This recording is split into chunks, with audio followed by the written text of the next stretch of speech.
Hello friends, welcome back to cinema secrets. இன்னைக்கு இந்த வீடியோவில் நான் பேச போகிற விஷயம் ரொம்ப சென்சிட்டிவான ஒரு விஷயம் நண்பர்களே. என்ன மேட்டர் அப்படின்னு கேட்டிங்கன்னா, நம்ம தமிழ் சினிமாவை சேர்ந்த ஒரு சில நடிகைகளின் வாழ்க்கை அனாமத்தா போனதுக்கு முக்கியமான காரணமே இந்த குடிப்பழக்கம் தான். இப்போ இது சொன்னோன்னா ஒரு சில பேர் கண்டிப்பாக பொங்கிட்டு வருவீங்க. ஏன்பா அவங்களோட சொந்த வாழ்க்கை ஏதோ ஒன்று பண்ணிட்டு போகிறாங்க, அவங்களோட பர்சனல் லைஃப்பில் நீ ஏன் கரண்டியை விட்டு கின்ற அப்படின்ற மாதிரி சொல்லுவீங்க. ஆனால் இதுக்கான விளக்கத்தை கண்டிப்பாக எப்பவும் போல இந்த வீடியோட இறுதியில் சொல்கிறேன். எதனால இந்த நடிகைகள் இந்த பழக்கத்துக்கு அடிமையானாங்க அப்படின்ற ஒரு விஷயத்தை பத்தி நான் ஏன் பேசுறேன்ற காரணத்தை வீடியோட இறுதியில சொல்றேன் நண்பர்களே.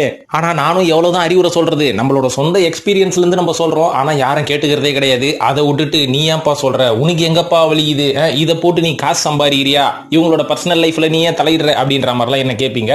ஒருவேளை நானும் மத்தவங்கள மாதிரி அறிவுரெல்லாம் சொல்லாம சிறுபுலத்தனமா இந்த லவ் கண்டென்ட் போடலான்னு பாக்குறேங்க. ஏன்னா இன்னைக்கு அதுதாங்க பயங்கர ட்ரெண்ட் சோசியல் மீடியால.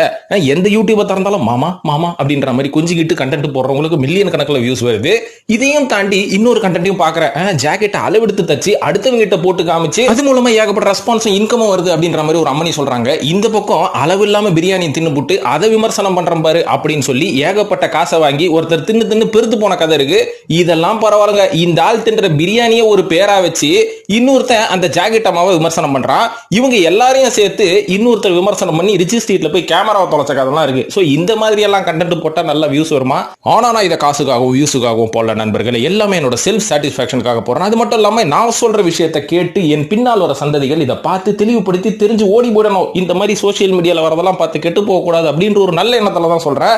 அவ்வளவு நல்லவனா நீ அப்படின்னு கேட்டீங்கன்னா நல்லவன் தாங்க, ஒத்துக்கோங்க. நம்பிக்கை வரலன்னா விடுங்களா. சரி வாங்க இப்போ நம்ம நேரம் மேட்ரிக்கே போவோம், கண்டென்ட்டுக்கே போவோம். இதுக்கு மேல எதுக்கு இன்ட்ரோடக்ஷன் தேவையில்லாம 1.5 நிமிஷம் வேஸ்ட் பண்ணிட்டோம் உங்களோட டைம்ல. சோ இதுக்கு மேல நம்ம எதுவும் பேச வேணாம். நேரம் எந்தெந்த நடிகை எல்லாம் குடிப்பழக்கத்தால் அடிமையாகி அவங்களோட வாழ்க்கைலாம் எந்த மாதிரி சிக்கி சின்ன இந்த மாதிரி சீரழிஞ்சுது அப்படின்றத பத்தி தெளிவா பேசுவோமா வாங்க. இப்போ இந்த லிஸ்ட்ல முதலாவதா சொல்ல போற நடிகை ஸ்ரீதேவி அவர்கள். ஸ்ரீ திவ்யா அவர்கள். பாருங்க, ஆரம்பமே வாய் குளருது. ஸ்ரீதிவ்யா அவர்களை பத்தி சொல்லணும்னா இவங்க வந்து அடுத்த தமிழ் சினிமாவின் சாவித்ரி அப்படின்ற ஒரு பேர் அந்த காலகட்டத்தில் வாங்கினாங்க. ஏன்னா ரொம்ப ஹோம்லியான பொண்ணை பார்த்து ரொம்ப நாள் ஆகுதுப்பா ஸ்னேகாக்கு அப்புறம் அப்படின்ற மாதிரி ஏங்கி கொண்டிருந்த தமிழ் சினிமா ரசிகர்களுக்கு அப்படியே நேத்து பூத்த மலர் மாதிரி வந்து நின்னாங்க பாத்தீங்களா. சிவகார்த்திகேயன் கூட ஒரு படம், என்னங்க அது, வருத்தப்படாத வாலிபர் சங்கம். இதுக்கப்புறம் சிவகார்த்திகேயன் கூட ஜோடி போட்டு ஒரு சில படங்கள் பண்ணாங்க. அதுக்கப்புறம் நம்ம ஆரடியான கொண்ட விஷால் கூட சேர்ந்து ஒரு படம் பண்ணாங்க. சம்மந்தமே இல்லை ஹைட்டுக்கும் அவங்களுக்கும். இருந்தாலும் நம்ம எல்லாம் இந்த பொண்ணு ரொம்ப ஹோம்லியா இருக்கு அப்படின்ற மாதிரி பார்த்து கொண்டு இருந்தோம். திடீர்னு பார்த்தா ஃபீல்ட் அவுட் காணா. எங்கடா போச்சு இந்த பொண்ணு? தெலுங்கு பக்கம் போச்சா இல்ல எங்கேயாவது ஹாலிவுட் பக்கம் ஓடி போச்சா அப்படின்ற மாதிரி நம்மளுக்கு ஒரு குழப்பம். அதுக்கப்புறம் நம்மளும் காலப்போக்கில் அடுத்தடுத்த ஹீரோயின் வெள்ளையா பாம்பேல இருந்து இறக்குமதி செஞ்சதுக்கு அப்புறம் நம்ம மறந்துட்டோம். ஆனா இவங்க காணாம போன கதை என்ன அப்படின்ற மாதிரி நம்மளும் நோண்டி நொங்கெடுத்த ஒன்னதான் தெரியுது. தீராத குடிப்பழக்கம் அப்படின்ற மாதிரி. அதாவது இந்த அம்மா வந்து ஆரம்பத்துல இருந்து சினிமா உள்ள வந்தோன்னே நல்ல குடிப்பழக்கத்துல ஜாலியா தான் இருந்திருக்காங்க. ஆனா வெளியில தெரியல, வெளி உலகத்துக்கு தெரியல, வெளி உலகத்துக்கு தெரியாத வரைக்கும் எல்லாமே நல்லதுதான். ஆனா இவங்க பண்ண தப்பு என்ன அப்படின்னு பாத்தீங்கன்னா, அதாவது இந்த காக்கி சட்டை அப்படின்னு ஒரு படம் நடிச்சாங்க பாத்தீங்களா. அந்த படத்துல நடிக்கும் போது சிவகார்த்திகேயனோட நட்பு வச்சிருந்தா பரவாயில்ல, கூடுகிற இமான் அண்ணாச்சி கூட நட்பு வச்சுக்கிறாங்க. சோ இமான் அண்ணாச்சியும் சமீபத்துல ஒரு சில வருஷங்களுக்கு முன்னாடி காசெல்லாம் செலவு பண்ணி ஒரு வீடு கட்டியிருக்காரு. வீடு கட்டிட்டு கிரக பிரவேசத்துக்கு எல்லாத்தையும் கூப்பிட்டுட்டு நைட்டு பார்ட்டி ஒன்று வைக்கிற, சரக்கு பார்ட்டி, எல்லாரும் வந்துருங்க அப்படின்ற மாதிரி இன்வைட் பண்ணியிருக்காரு. அந்த பார்ட்டியில ஸ்ரீதிவ்யாவும் போய் கலந்துக்கிட்டு என்ன பண்ணணும், ஃபார்மாலிட்டிக்குன்னா லைட்டா ஒரு 2 கட்டிங் போட்டு சைலண்டா கிளம்பி வந்துருக்கணும்ல. ஆனா அம்மனி மொடாகுடி குடிச்சிருக்காங்க. ஓசி குடினோன்னா மொடாகுடி. அதுக்கப்புறம் சுத்தி இருக்கிறவங்க நம்ம நண்பர்கள் தானே, இவனுங்க என்னத்த பண்ண போறாங்க அப்படின்ற மாதிரி நம்பி களமிறங்கி குடிச்சதுதான் விபரீதமே அவங்களோட கேரியருக்கே ஆப்பு வச்சிருச்சு அப்படின்னு சொல்லணும். ஏன்னா இவங்க இமான் அண்ணாச்சியோட அந்த ஃபங்க்ஷன்ல பார்ட்டியில குடிச்சுக்கிட்டு குத்தாட்டம் போட்டது ஊர் உலகத்துக்கு எல்லாத்துக்கும் போஸ்ட் அடிச்சு ஒட்டானுங்க. ஏன்னா உள்ள இருக்கிற பைபிளுங்க தானே சொல்லி வெளில தெரியும், இருக்கிற பத்திரிகைக்காரர் எல்லாருக்கும் போய் சொல்லிட்டானுங்க, இந்த மாதிரி இந்த பொண்ணு நல்லா குடிச்சிட்டு டான்ஸ் ஆடுதுங்க, அதனால தாங்க போக போக இந்த பொண்ணு வெயிட் போட்டுனே போகுது அப்படின்ற மாதிரி. ஸ்ரீதிவ்யா அவர்கள் ஒரு சில படங்கள் நடிச்ச உடனே ரொம்ப பாப்புலர் ஆயிட்டாங்க. அவங்க நடிச்ச படம் எல்லாமே பாக்ஸ் ஆபீஸ்ல பெரிய கலெக்ஷன் பண்ணிச்சு. இருந்தாலும் பொறாம பிடிச்சவங்க கூட சுத்தி இருப்பானுங்க இல்லைங்களா. இந்த பொண்ணு எப்படியாவது கீழே தள்ளிட்டு நம்மளுக்கு பிடிச்ச ஹீரோயினை மேல கொண்டு வரணும்னு சினிமாக்குள்ளே எத்தனை பிளாக் ஷீப் இருக்கும், அந்த பிளாக் ஷீப்புங்க எல்லாமே சேர்த்து இவங்க குடிக்கிறாங்க, கூத்தடிக்கிறாங்க. இவங்க ஒரு ஹோம் லீகலே கிடையாதுன்னு இவங்க இமேஜ் சரிக்கும் விதமாக இவங்க குஷ்டு குத்தாட்டம் போட்டதை ஊர் ஃபுல்லா பரப்பி விட்டு இவங்களோட இமேஜே காலி பண்ணிட்டாங்க. அதுக்கப்புறம் என்ன, எந்த ப்ரொடியூசரும் இவங்களை புக் பண்றது கிடையாது, எந்த டேரக்டரும் இந்த இமேஜ் வெளில வந்ததுக்கு அப்புறம் இந்த பொண்ணு இனிமேல் ஹோம்லியா நம்ம எங்க இருந்து யூஸ் பண்றது அப்படின்ற மாதிரிலாம் வந்து முடிவு பண்ணி இந்த பொண்ணு எந்த படத்துல எடுக்காம போயிட்டாங்க. இதுதான் முழுக்க காரணம். அதாவது நீங்க குடிக்கலாம், தப்பு கிடையாது. வீட்டுல போய் 4 செவத்து உள்ள கட்டிங் வாங்கி குடிங்க, இல்லைன்னா பார்ட்டின்னு சொல்லி எவனையுமே கூடாம சைலண்டா போய் மாஸ்க் போட்டு போய் குடிச்சிட்டு வாங்க. இந்த 4 பேர் கூட சேர்ந்து குடிக்கிறேன்னு சொல்லி தான் இந்த மாதிரி ஏகப்பட்ட சினிமா நடிகர்களோட வாழ்க்கை நாசமாச்சு அப்படின்றதுல நம்ம ஸ்ரீதிவ்யாவும் ஒருத்தர். இன்னும் போக அடுத்த லிஸ்ட் சொல்றேன் பாருங்க. குடிக்கிறது தப்பே கிடையாது. ஏப்பா நீ என்னப்பா பிராண்ட் அம்பாசிடர் நீ குடி அப்படின்னு கேட்டீங்கன்னா, அளவா குடிச்சா தப்பு கிடையாதுங்க, அளவுக்கு அதிகமா குடிச்சாதான் பிரச்சனையே. அந்த அளவா குடிக்கிறத கூட ஆரம்பிக்காதீங்க, ஆரம்பிச்சுட்டு அளவா குடிங்க, அவ்வளவுதான். இப்ப இதே மாதிரி இரண்டாவதா சொல்ல போறது நடிகை நமீதா அவர்கள். அதாவது ஆரம்பத்துல ஸ்ரீதிவியாவாச்சும் கொஞ்சம் ஃப்ரெண்ட்ஸ் கூட ஜாலியா இருக்கலாமே, ஒரு ஈவினிங் பார்ட்டி பண்ணலாமே அப்படின்னு குடிக்க ஆரம்பிச்சு கொஞ்சம் அடிமையாகி அதுக்கப்புறம் பேர் கெட்டு போய் சினிமா வாழ்க்கை போச்சு இல்லைங்களா. ஆனா நமீதா குடிக்கிறதுக்கான காரணமே வேற. ஏன்னா எனக்கு ஏகப்பட்ட டிப்ரெஷனுங்க, எனக்கு ஓவர் ஸ்ட்ரெஸ்ஸுங்க, அதனால தாங்க நான் குடிச்சேன். ஏப்பா இதெல்லாம் ஒரு நொண்டி சாக்கா? குடிக்கிறதுக்கு உனக்கு ஒரு நொண்டி சாக்கு? டிப்ரெஷன் இருக்குது, அதுக்கப்புறம் மென்டல் டார்ச்சர் இருக்குதுன்னா போய் மெடிடேஷன் பண்ணு, தியானங்கள்லாம் பண்ணு, எக்ஸசைஸ் பண்ணு, ஏதாவது ஒன்று பண்ணு, சரக்கடிப்பியா நீ அப்படின்ற மாதிரி தான் கேட்க தோணுது. ஆனால் இந்த வெங்காயம் டிப்ரெஷன் எங்கிருந்து உனக்கு வந்தது அப்படின்னு கேட்டிங்கன்னா இதுக்கு முன்னாடி ஒரு காரணம் இருக்கு. அதாவது நமீதா அவர்கள் ஒரு காலகட்டத்தில் நல்ல பீக்கில் நல்ல பணம் சம்பாதிக்கும் போது என்ன பண்ணாங்க, நானும் ஒரு பெரிய ரியல் எஸ்டேட் டைக்கூன் ஆகிறேன் சொல்லி சம்பாரிச்ச காசு எல்லாத்தையும் ஒரு பார்ட்னரோட சேர்த்து மும்பையில் போய் ஏகப்பட்ட ரியல் எஸ்டேட் வாங்கினதுக்கு அப்புறம் நிறைய பட்டாச்சிட்டா இல்லாத இடத்தெல்லாம் வாங்கி புறம்போக்கு இடத்தெல்லாம் வாங்கி பட்டா போடுறேன்னு சொல்லி ஏகப்பட்ட லாஸ், சம்பாரிச்ச காசு எல்லாமே போச்சா. ஸோ அம்மனிக்கு ஒரே டிப்ரெஷனு. இதுல இருந்து எப்படி வெளில வர்றது? ஏகப்பட்ட கடன், அதனால குடிக்க ஆரம்பிச்சு நிறைய சாப்பிட ஆரம்பிச்சு அன்டைம்ல குடி. 3 மணி விடிய காலில் 3 மணி பிரியாணி தானே சாப்பிட்டுருக்கீங்க, 3 மணிக்கு பீஸா சாப்பிட்டுருக்காங்க அம்மனி. இந்த மாதிரி எல்லாத்தையும் அளவு இல்லாம சாப்பிட்டு கொழுத்து போய் வெயிட் கெயின் ஆனதுனால பிசிஓடி தைராய்டு ப்ராப்ளம்லாம் வந்து அவங்க வந்து வெயிட் கெயின் ஆயிட்டாங்க. அதுக்கப்புறம் வெயிட் கெயின் ஆனதுக்கப்புறம் என்னங்க, அவ்வளவுதான், சினிமாவே ஒதுக்கியாச்சு, எந்த பட வாய்ப்பும் இல்லை, இதுக்கப்புறம் நம்ம கல்யாணம் பண்ணி தான் செட்டில் ஆகணும்னு சொல்லி ஒருத்தரை கல்யாணம் பண்ணி அதுக்கப்புறம் வெயிட் லாஸ் பண்ணி உடம்பெல்லாம் தேத்தி இன்னைக்கு குடும்ப வாழ்க்கையில ரொம்ப சந்தோஷமா இருக்கிறாங்க. இருந்தாலும் அவங்களோட வாழ்க்கையில நடுவுல ததீனத்துவமானது இந்த குடிப்பழக்கம் தான். அதனால இந்த குடிப்பழக்கத்தை ஆரம்பிக்காதீங்க, விட்டுருங்க. இப்ப மூணாவதா சொல்ல போறது அபிராமி வெங்கடாச்சலம். ஏன்பா எவ்வளவு பெரிய நடிகை எல்லாம் சொல்லிட்டு வர, இது யார் நடுவுல காமெடி பீஸ் அப்படின்னு கேட்டீங்கன்னா இந்த காமெடி பீஸ் வந்து பிக் பாஸ் மூலமா பிரபலம் ஆச்சு. அதுக்கப்புறம் பாத்தீங்கன்னா நடுவுல இந்த நேர்கொண்ட பார்வை அந்த மாதிரி படத்தெல்லாம் கொஞ்சம் பிரபலம் ஆகி, ஏன்னா பிக் பாஸ் மூலமா தான் ரொம்ப பிரபலம், கூட இருக்கிற கண்டஸ்டன்ஸ் கூட புள்ளபத்துக்கணும்னு சொல்லிச்சு பாத்தீங்களா, அன்னில இருந்து ரொம்ப ஃபேமஸ் ஆயிடுச்சு. இதுக்கப்புறம் அங்கங்க சின்ன சின்ன சீரியல், அதுக்கப்புறம் விஜய் டிவில வர ரியாலிட்டி ஷோ, இந்த மாதிரி சுத்திட்டு இருந்த அம்மா ரொம்ப பாப்புலர் ஆனது எப்படின்னு பாத்தீங்கன்னா குடிப்பழக்கத்தினால தான். பாருங்க, குடிப்பழக்கத்தினால ஒருத்தரோட இமேஜ் போச்சு, குடிப்பழக்கத்தினால ஒருத்தரோட ஹெல்த் போச்சு. ஆனா இந்த அம்மாவோட இமேஜ் ரொம்ப தூக்கலா போனதுக்கும் குடிப்பழக்கம் தான். ஏன்னா எப்ப பாரு சரக்கு அடிச்சு நடுவுல இந்த அம்மா வந்து பயங்கரமா வெயிட் போட்டாங்க. அதுக்கப்புறம் பாத்தீங்கன்னா இந்த மாதிரி குடி போதையிலே என்னைக்கும் இருந்து காலையில வந்து தலைவலி கட்டிங் போட்டு சுத்தமா போதை தெரியாம இன்டர்வியூ கொடுத்துச்சு. வரும்போது ஒரு மோர் பாக்கெட்டாச்சும் அடிச்சுட்டு வரணும்ல, அதெல்லாம் இல்லாம நேரா போய் மைக்க பிடிச்சி ஒரு இன்டர்வியூல ஒரு பேட்டி ஒன்று குத்துச்சுப்பா. என்னன்னா அன்னைக்கு காலகட்டத்தில் இந்த கலாக்ஷேத்ரா காலேஜ் அப்படின்னு ஒன்று இருந்தது. அந்த காலேஜுக்குள்ள இருக்கிற ஒரு ஃபேக்கல்டி ஹரிபத்மா அப்படின்ற மாதிரி, ஹரிபத்மன்ற ஒருத்தர் வந்து சில பெண்களோட, காலேஜ் பெண்களோட செக்ஷுவல் அபியூஸ் பண்ணார் அப்படின்னு சொல்லி அந்த பொண்ணுங்கெல்லாம் ஒரு மேல கேஸ் போட்டாங்க. இந்த அம்மா அந்த காலகட்டத்தில் கலாக்ஷேத்ரா காலேஜோட ஒரு அலுமினி அப்படின்ற மாதிரி ஒரு ஸ்டூடெண்ட், ஓல்டு ஸ்டூடெண்ட்ன்றாங்க. என் காலேஜ் படி தப்பா பேசுவே நீ, செக்ஷுவல் அபியூஸ் அவர் பண்ணுவாரா, அவர் எவ்வளவு ஃபேமிலி மேன் தெரியுமா அப்படின்னு அந்த பாதிக்கப்பட்ட பெண்களுக்கு ஆதரவா பேசாம அந்த தப்பு தட்டா பண்ணாரு பாருங்க, அவருக்கு ஆதரவா பேச ஆரம்பிச்சிருச்சு, காலேஜுக்கு ஆதரவா பேச ஆரம்பிச்சிருச்சு. இதை பார்த்து செமையா ஷாக் ஆன எல்லாருமே, ஏமா நீ என்ன போதையில இருக்கிறியா அப்படின்ற மாதிரி டவுட்டா கேட்க ஆரம்பிச்சிட்டாங்க. அதுக்கப்புறம் வாசனை வருது, மைக்க விட்டு தெரிச்சு ஓடி போச்சு. சோ பாருங்க, இந்த மாதிரி கூட ஒரு நெகட்டிவ் இமேஜ் மூலமா நீங்க பப்ளிசிட்டி ஆகலாம். ஆனா பப்ளிசிட்டி ஆனது அன்னைக்கு மட்டும் தான். அதுக்கப்புறம் அந்த அம்மாவோட ஆள் அட்ரஸே காணோம், எங்க தேடி கண்டுபிடிச்சு சொல்லுங்கப்பா. நான்காவது நடிகை கிரண் ரத்தோட் அவர்கள். இந்த அம்மா வந்து குடிப்பழக்கத்தினால், எப்பா நிறுத்து, குடிப்பழக்கம் இல்லைன்னா மட்டும் இந்த அம்மாவுக்கு நடிகை வந்துருமா? சும்மா பல்ல காமிச்சிட்டு இடுப்பு காமிச்சிட்டு ஓடிட்டு இருக்குது. இதுக்கு எவன் சான்ஸ் கொடுத்தான்னு எனக்கே தெரியல. இந்த சுந்தர்சி மட்டும் மாட்டினாரு வைங்களேன், இவர் தாங்க காரணம். ஊர்ல இருக்கிற எல்லா வெள்ளத்தோளுங்களும் கூட்டு வந்து இந்த ஆள் தாங்க நடிக்க வச்சுக்கிறான். நடிப்பே வராது இதுக்கு. ஆரம்பத்துல சரண் ஏதோ புதுசா ஒரு பொண்ணு வந்துருக்குதுன்னு சொல்லி இன்ட்ரோடியூஸ் பண்ணி விட்டு மீதி வாழ்க்கை எல்லாத்தையும் இவர் தான் கொடுத்தது. சுந்தர்சி தான். என்ன நடி போறோம் இதுக்கு நீ நடிக்க விட்ட, அவ்வளவு பெரிய படங்கள்ல அப்படின்ற மாதிரி கேட்காதீங்க, என்ன சுந்தர்சியை போய் கேளுங்க.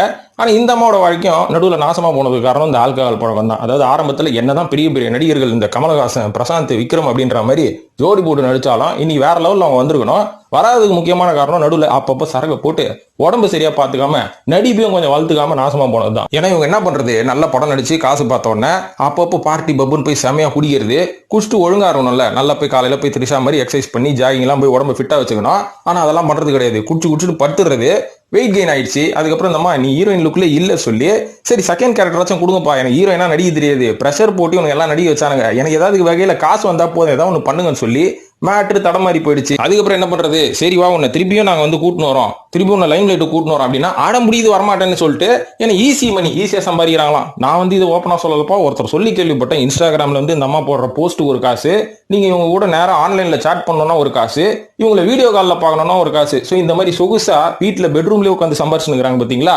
இதுக்கப்புறம் இவங்க வந்து என் படம் நடிக்க போறாங்க அப்படின்ற மாதிரி நான் சொல்லலை, இவங்கள ஒரு சில பேட்டியில சொல்லியாச்சு, ஒரு சில பேட்டியில விவகாரமாக வந்து உட்கார்ந்தாச்சு. இதுக்கப்புறம் நம்ம என்னத்த சொல்றது, ஜஸ்ட் நம்ம ரிமைண்ட் மட்டும் தான் பண்றோம், இந்த மாதிரி இருக்காதீங்கன்னு. ஐந்தாவதா சொல்ல போறது ரம்யா கிருஷ்ணன். இவ்வளவு நேரம் சரக்குனால வந்து இமேஜ் போச்சு, சரக்குனால இமேஜ் கிடைச்சது, சரக்குனால வந்து வாழ்க்கை உடம்பு ஹெல்த் போச்சு அப்படின்ற மாதிரி தான் சொல்லுவோம். ஆனா சரக்குனால வாழ்க்கை கிடைச்ச ஒரு நடிகை இருக்கிறாங்க, அழகு கிடைச்ச நடிகை ஒருத்தவங்க இருக்காங்க. இதனால நான் சரக்கு என்கரேஜ் பண்ணல. ஆனா சொல்றேன்பா இதுதான்ப்பா ரியாலிட்டி அப்படின்ற மாதிரி. அதாவது ரம்யா கிருஷ்ணன் அவர்கள் இன்னைக்கு நல்லா தகன்னு மின்றாங்க. அன்னைக்கு பாத்தீங்கன்னா பூனை பிடிக்கிற மூஞ்சி மாதிரி இருப்பாங்க, மூஞ்சே தெரியாது, பெரிய ஸ்கிரீன்ல பார்த்தா தான் மூஞ்சே தெரியும், இத்தினூன்னு இருக்கும். இப்ப பாத்தீங்கன்னா ராஜமாதா ரேஞ்சுக்கு அப்படி கம்பீரமா இருக்காங்கல்ல. அது முக்கியமான காரணம் என்ன, அடிக்கிற பீர் தான் அப்படின்ற மாதிரி ஒரு சில பேர் சொல்றாங்க. ஆனா பீர் அடிக்கிற பழக்கம்லாம் எனக்கு கிடையாதுப்பா. ஆனா நான் வந்து போதை போட்ட மாதிரி பேசினு இருப்பேன், வளர்ந்து இருப்பேன்னு வச்சுக்கோங்களேன். ஸோ இவங்க பார்த்தீங்கன்னா சரக்கு அடிக்கிறது எப்போ வெளியே தெரிய வந்தது அப்படின்னு பார்த்தீங்கன்னா, இந்த கொரோனா டைம்ல அரசாங்கம் வந்து ஊரில் இருக்கிற பாரு ஒயின் ஷாப் எல்லாம் மூட்டாங்க இல்லைங்களா. ஆனா பாண்டிச்சேரியில் மட்டும் திறந்து வச்சுக்கிறாங்கன்னு எவனோ ஒரு பயப்புள்ள இன்ஃபர்மேஷன் கொடுத்த உடனே இங்க இருக்கிற முக்காவாசி கார் பாண்டிச்சேரி ஒயின் ஷாப்ல தான் போய் பார்லயும் பார்க்கிங்ல நின்றுது. ஸோ அந்த மாதிரி ஒரு கார் வரும்போது வழியிலே செங்கல்பட்டுல போலீஸ் ஒரு காரை பிடிச்சி விசாரிச்சு பார்த்தா தெரியுது 2 கேஸ்ல பீரும் சரகம் போய் நிக்குது. எங்கப்பா போய் நிக்குது, யாரோட காரு அப்படின்னு டிரைவர் கிட்ட விசாரிக்கும் போது சொல்றாரா, சார் இதுக்கும் எனக்கும் எந்த சம்பந்தமும் இல்லை சார், அதாவது ரம்யா கிருஷ்ணன் அம்மா தான் காசு கொடுத்து போய் சரக்கு வாங்கிடும் அப்படின்னாங்க. அதனால நான் சரக்கு வாங்குறதுக்கு பாண்டிச்சேரி போயிட்டு ரிட்டர்ன் வரும்போது நீங்க என்ன புஷ்டிங்க சார், அதனால என்ன விட்டுருங்க, என்னெல்லாம் அரெஸ்ட் பண்ணாதீங்க அப்படின்னு சொல்லி போலீஸ் கையில காலில் ஊன்ட்டாரு டிரைவரு. அதுக்கப்புறம் தான் தெரியுது ரம்யா கிருஷ்ணன் இவ்வளவு குடிப்பாங்களா, ஏமா ஒருத்தர் குடிக்கிறதுக்கு இவ்வளவு கேஸ் பீரா அப்படின்ற மாதிரி அது பெரிய வைரல் ஆச்சு. அதுக்கப்புறம் நம்ம எல்லாருக்கும் தெரிஞ்சிச்சு, யாவா இந்த அம்மா குச்சி தான் இப்போ இவ்வளவு பலபலனுக்குது அப்படின்ற மாதிரி. இதே மாதிரி 6வதா சோனா ஹைடன் அவர்கள் வந்து ஒரு ஆங்கிலோ இந்தியன் பெண்ணாக இருந்தாலும் ஆரம்பத்துல இவங்களோட கல்ச்சர்ல லைட்டா ஒயின் லைட்டா பீர் அப்படின்னு குடிக்கிற பழக்கம்லாம் இருக்குது. ஆனா இவங்க வந்து மொடாகுடியா மாறினதுக்கு முக்கியமான காரணமே இந்த சென்னை 28 கேங்கு தான். ஆடா நாசமா போனவனுங்களா, இவனுங்களால தான் சினிமாவே கெட்டு போகுது. வரானுங்க ஒரு 10 பேர் கிரிக்கெட் ஆட சொன்னா உட்காந்து பார்ல தான் ஆடுனுங்கிறானு இவனுங்க அப்படின்ற மாதிரி இந்த தமிழ் சினிமாவே கழுவி ஊத்துன ஒரு கேங் அப்படின்னு நம்ம சொல்லலாம். ஆனா இப்போ வந்து எல்லாம் பிரிஞ்சு தனியா டீசெண்டா படம் நடிச்சிட்டு இருக்கானுங்க. ஆனா அந்த மெயின் தலை ஒன்னு டைரக்ஷன் பண்றேன்னு இறங்கிச்சுன்னா மொத்த தரித்திரமும் ஒண்ணு சேர்ந்துரும். சோ அந்த மாதிரி ஒரு கேங், அந்த மாதிரி ஒரு கேங்ல போய் சோனா ஹைடன் போய் சேர்ந்தது தான் பெரிய குற்றம். ஏன் சேர்ந்த, எதுக்காக சேர்ந்த அப்படின்னு கேட்டா அதுக்கு பின்னாடி ஒரு பேக் ஸ்டோரி இருக்கு. என்னன்னா அங்க பாருங்க, நான் ஆரம்பத்துல ஒரு சின்ன நடிகையை வந்து அதுக்கப்புறம் என்ன பிட்டு படம் நடிகைன்ற மாதிரி என்னோட லேபிளை வச்சு இதுல இருந்து நான் வெளில வரணும், அதுக்கு நான் சொந்தமா ஒரு படம் எடுத்து ஒரு ப்ரொடியூசர் அப்படின்ற ஒரு அங்கீகாரத்துக்கு வரணும்னு சொல்லி மலேசியால போய் கஷ்டப்பட்டு நாயா பையா வேலை செஞ்சு காசு எடுத்துட்டு வந்து ஒரு படம் எடுக்கலான்னு வந்தேன். நான் வரும்போது தான் பெரிய டைரக்டர் அந்த விபி அப்படின்ற மாதிரி சொன்னாங்க. சரி அந்த பயபுள்ளைய வச்சு ஒரு படத்தை எடுத்து போடுவோம்னு சொல்லி தான் இந்த கேங்ல சேர்ந்தேன். இவருக்கு தம்பின்னு ஒரு தருதல் இருக்குது. அந்த தருதல் என்ன பண்ணுச்சு, நம்ம எது டிஸ்கஸ் பண்றதா இருந்தாலும் டீ கடையில எல்லாரும் டிஸ்கஸ் பண்ற மாதிரி நம்ம பப்ல தான் டிஸ்கஸ் பண்ணுவோம். வான்னு பப்ல கூட்டு போய் சரக்க ஊத்தி கொடுத்து சும்மா இருந்தவளை மொடாகுடியாரையா ஆகி விட்டது இவனுங்க தான். அதுக்கப்புறம் என்னால வந்து இந்த ஆல்கஹால் பழக்கத்தை விடவே முடியல. நான் தொடர்ந்து குடிச்சுக்கிட்டே தான் இருக்கிறேன். அதனால என் வெயிட் கெயின் ஆச்சு, கையில இருக்கிற காசும் போச்சு. இவனுங்களும் என்ன போதையில ஏமாத்திட்டானுங்க. இதுல இருந்து மீண்டு வரதுக்கு ஒரே வழி ஆல்கஹாலை விடணும் அப்படின்னு விட்டு ஓரளவுக்கு நல்லா இருக்கேன். ஆனா என்ன பண்றது, இப்ப எனக்கு பட வாய்ப்பே வரல. ஏன்னா எனக்கு வயசு போச்சு, வயசாயிட்டேன். நான் அப்பவே நான் வெயிட் லாஸ் எல்லாம் பண்ணிட்டு இருந்தேன்னா அட்லீஸ்ட் நான் ஹீரோயினா இருப்பேன். இவங்களால தான் நான் கெட்டு போனேன் அப்படின்ற மாதிரி சொல்றாங்க. சோ ஓகே, யாராலே ஏதோ கெட்டு போனாங்க, வாய் நம்பளுது தானே கையை நம்பளுது தானே, ஒழுங்கா வாயையும் கையும் வச்சுன்னு சும்மா இருந்தா நீங்க எதுக்கு பாட்டில் எடுத்து வாயில வச்சு குடிக்க போறீங்க? இவங்கெல்லாம் நான் ஊத்தியா விட்டானுங்க. ஆனா இதெல்லாம் ஒரு நொண்டி சாக்கு, நம்ம குடிச்சு போட்டோம், நம்ம தப்ப நம்மளே ஒத்துக்கணும், அவ்வளவுதான். சோ இதுக்கு மேல சொல்றதுக்கு ஒன்றும் இல்லை. இதே மாதிரி நம்ம ஏகப்பட்ட நடிகைகளை சொல்லிட்டு போலாம், ஏன் அமலாபால் அவர்களை கூட சொல்லலாம். ஏன்னா என்னோட வாழ்க்கையில எல்லா பிரச்சனையும் நான் சந்திக்கிறதுக்கு முக்கியமான காரணமே இந்த ஆல்கஹால் தான். ஏன்னா முதல் படம் நான் நடிக்கும் போது இந்த சிந்து சமவெளின்னு ஆட்டோல எங்க அம்மா கூட வந்து தாங்க ஷூட்டிங் ஸ்பாட்ல இறங்குவேன்.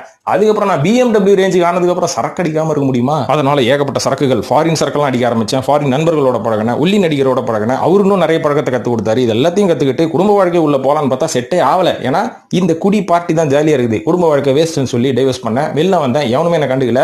அதுக்கப்புறம் டிப்ரெஷன்ல போனேன், ஆரோவில்ல போய் மெடிடேஷன் பண்ணேன். அதுக்கப்புறம் மறுபடியும் கோவால போய் மெடிடேஷன் பண்ணானா அங்க ஒரு பைபிள்ல சிக்கி பிடிச்சி. ஸோ இப்போ இந்த பைபிள்ல சேர்ந்து நான் கல்யாணம் பண்ணி அழகா குழந்தை பெற்று குடும்ப பொண்ணு ஆயிட்டேன். இருந்தாலும் என்னோட வாழ்க்கையில சரக்கு இருக்கு. ஏன்னா கல்யாணம் பண்ணதே ஒரு கோவாக்காரன் தானே, அதனால நான் இப்போ ஜாலியா தான் இருக்கேன் அப்படின்ற மாதிரி சொல்றாங்க. இருந்தாலும் அவங்க வாழ்க்கையில நடுவில் தடம் புரண்டதுக்கு முக்கியமான காரணமே இந்த ஆல்கஹால், இந்த சரக்கு தான் அப்படின்ற மாதிரி சொல்றாங்க. அதனால சரக்கு இந்த மாதிரி உங்களை சறுக்கியும் விட்டுரும். ஸோ இந்த மாதிரி நடிகை குஷ்புவை கூட சொல்லலாம். ஏன்னா குஷ்பு அவர்கள் குடிப்பாங்களா அப்படின்னு கேட்டா குடிப்பாங்கப்பா, அவங்க வாய்க்கு வந்ததெல்லாம் பேசுறாங்க, இதை பண்ண மாட்டாங்களா? ஏன்னா ஒரு பெரிய பைல்வான் நடிகரே என்ன சொல்லியிருக்காரு, இந்த அம்மா குடிச்சிட்டு ரோட்ல வந்து கண்டாங்க, அப்பாஸ் தான் இவங்களை தூக்கி கார்ல வச்சு கூட்டின்னு போய் டிராப் பண்ணாருன்னு. ஸோ இதெல்லாம் நான் கண்ணால பார்க்கல, அவரு ஊரால பார்த்துட்டு போல இருக்கு. ஸோ இந்த மாதிரி குஷ்புவை சொல்லலாம், சோனியா அகர்வாலை சொல்லலாம். ஊர்வசியை பத்தி ஏற்கனவே பல வீடியோக்களில் நான் கிழித்து விட்டேன். அதெல்லாம் பார்க்காதவங்க பழைய வீடியோவை கிண்டி கிளறி பாருங்க. இந்த டாபிக் வந்து நான் இது முதல் தடவையா பேசல, 2வது 3வது தடவையா பேசுறேன். ஆனா கொஞ்சம் அப்கிரேட் ஆகி பேசிக்கிட்டே இருக்கேன். ஸோ இந்த மாதிரி லிஸ்ட்ல வந்து நம்ம ஸ்ருதி ஹாசன் இந்த மாதிரி பல நடிகைகளை பேசலாம். ஸோ நடிகைகளை மட்டும் தான் நீ பேசுறியா, நடிகர்களை பத்தி பேச மாட்டியானா அடுத்த வீடியோல அவங்களோட யோகி இதெல்லாம் நான் கிழிக்கிறேன். ஸோ இருந்தாலும் இது பேசுறதுக்கு முக்கியமான காரணம் என்ன, வியூஸ் தான் அப்படின்னு கேட்டீங்க. என்னத்தங்க வியூஸ், நம்ம மனசுக்கு ஏற்ற மாதிரி ஒரு விஷயத்தை அப்படியே பாரத்தை எடுத்து வெளில கொட்டிட்டா நம்மளுக்கு நிம்மதியா இருக்கும் இல்லைங்களா, அந்த ஒரு செல்ஃப் சாட்டிஸ்பாக்சன் தான். ஸோ இதாவது இன்னைக்கு இருக்கிற காலகட்டம், இன்னைக்கு இருக்கிற இளைஞர்கள் எப்படி இருக்காங்கன்னு பார்த்தீங்கன்னா, நடிகர்கள் என்ன பண்ணுவாங்களோ அதை தான் நான் பண்ணுவேன். இது வந்து அந்த காலகட்டத்தில் இருந்தே ரஜினி படத்தை பார்த்து வெளில வந்து பரட்ட தலையை வச்சுக்கின்னு கழுத்துல கர்ச்சீப் கட்டினு அவன் பஞ்சு டைலாக் பேசினு இருப்பான்.